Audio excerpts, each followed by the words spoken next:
Nicolas, c'est l'ouverture aujourd'hui de plusieurs mois de débat national sur la transition énergétique. Quels sont exactement les enjeux? C'est le Grenelle Hollande, c'est le Grenelle bis. Vous allez avoir les enjeux sur les gaz à effet de serre, objectif, divisé par 4 les émissions de gaz à effet de serre d'ici 2050 par rapport aux émissions de 1990.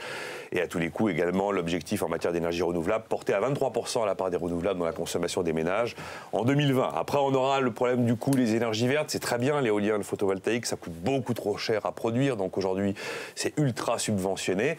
Viendra également l'enjeu de la fiscalité. On va peut-être cette fois-ci voir apparaître vraiment la fiscalité écolo, les taxes écolo, et puis évidemment la question du nucléaire, de l'avenir du nucléaire. Je rappelle qu'on a 58 réacteurs en France.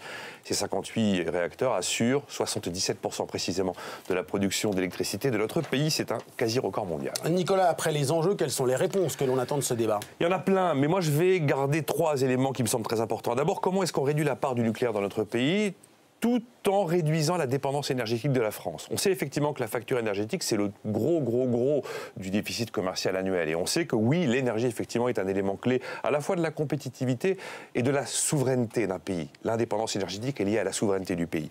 La deuxième réponse, c'est est-ce qu'il faut oser ou pas les gaz de schiste? Aujourd'hui, les choses sont claires, enfin claires. On a la position du rapport Gaulois, plutôt favorable au gaz de schiste. Arnaud Montebourg qui nous dit exploitons-les chez nous plutôt que les importer. Ça semble plus intelligent selon lui. Et puis, le président de la République qui a quand même dit qu'il n'y aurait pas d'exploitation des gaz de schiste tant que la seule technologie pour y parvenir est la fracturation hydraulique. Donc on en est là pour l'instant. Et la troisième réponse, faut-il supprimer ou pas le principe de précaution de la Constitution ? Véritable question. Il impose ce principe de prouver le zéro risque, généralement dans des domaines où c'est totalement improuvable, car ce sont des domaines totalement neufs. En fait, le principe de précaution, dans bien des cas, est devenu un principe de suspicion. C'est une sorte de prudence exagérée qui parfois conduit jusqu'à l'immobilisme et jusqu'à l'asphyxie. Nicolas, pourquoi on en revient toujours au débat sur le principe de précaution? Car le principe de précaution devenu constitutionnel, c'est une exception française. Ça n'existe nulle part ailleurs et c'est un obstacle au progrès technique. Avec le principe de précaution, l'électricité n'aurait jamais vu le jour. Parce qu'à l'époque, on craignait effectivement que les champs électriques interfèrent avec les champs magnétiques inhérents à tout être humain. Avec le principe de précaution, le téléphone fixe n'aurait jamais vu le jour. Parce qu'on avait les mêmes craintes avec le fixe qu'on a aujourd'hui avec le portable sur le cerveau. Il y a un très bon exemple énergétique. Avec l'histoire des gaz de lac dans les Pyrénées.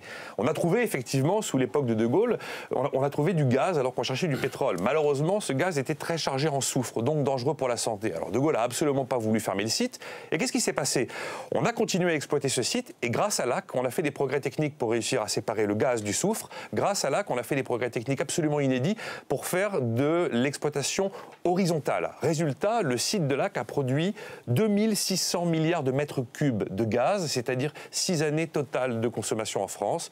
Et bien tout simplement, aujourd'hui, l'AC ne serait tout simplement pas exploité au nom du principe de précaution.